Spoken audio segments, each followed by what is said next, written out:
special guest. Someone I was here with on Wednesday. And I was just scoping out the area to see if I could plug in. And of course, it's got to be battery powered. Because there's no plugs.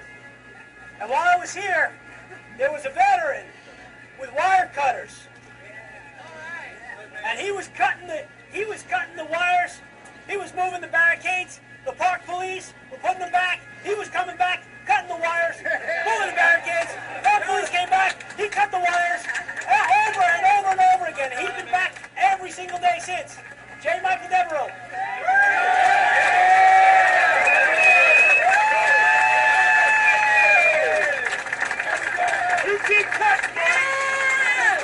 Let me just correct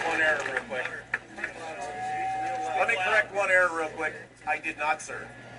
That's a mistake. Every member of my family that I'm descended from has served in the military since the Continental Army.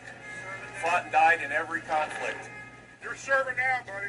I had my head up my butt when I was young enough to serve, and by the time I got it out, I was a little too old and fat. But I serve now, and I've spent the last 5 years serving by fighting these knuckleheads up here at the other end of this mall. Yeah.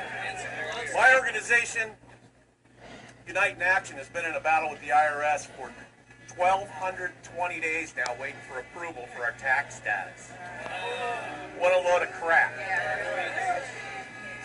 Last week I saw on the news, like many of you did, veterans being blocked from these memorials, and I got pretty ticked off about it.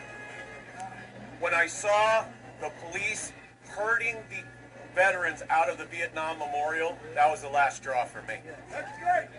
So on Sunday, I started signing up people on Facebook to come down here and help me remove these barricades from these malls. On Wednesday, one woman showed up to help me, and everybody else stayed home because they were afraid. Why are the people of this country afraid of this government? Who's in charge here anyway? There's nobody here afraid of government. Amen to that, brother. So I spent the day Wednesday walking around, cutting these barricades open and moving them aside and letting some veterans in, and I got to tell you, I was crying like a baby most of the day. Yeah. I came back on Thursday and didn't get in the rain, and I had about a half a dozen people come and help me. There was a veteran here, a World War II veteran. He was dying. He was in a wheelchair. His family brought him here from Missouri because he probably wasn't going to make it till this was over. And those guys down there at the end of the mall didn't want to let him go in and see Lincoln Memorial. And I walked with them people to every one of these memorials and moved the gates and told the police to step aside and let this veteran come in and see it.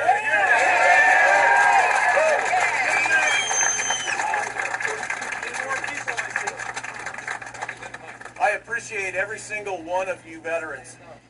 Because of you, I can stand up and make noise in the halls of Congress, which is what I do every day and every chance that I get. Thank you. Thank you, every single last one. One last thing before I go. You see, I brought heavier duty cutters. Those folks up there on Capitol Hill and the one in the White House are not obeying the Constitution. It's time that we, the people, stop obeying this government.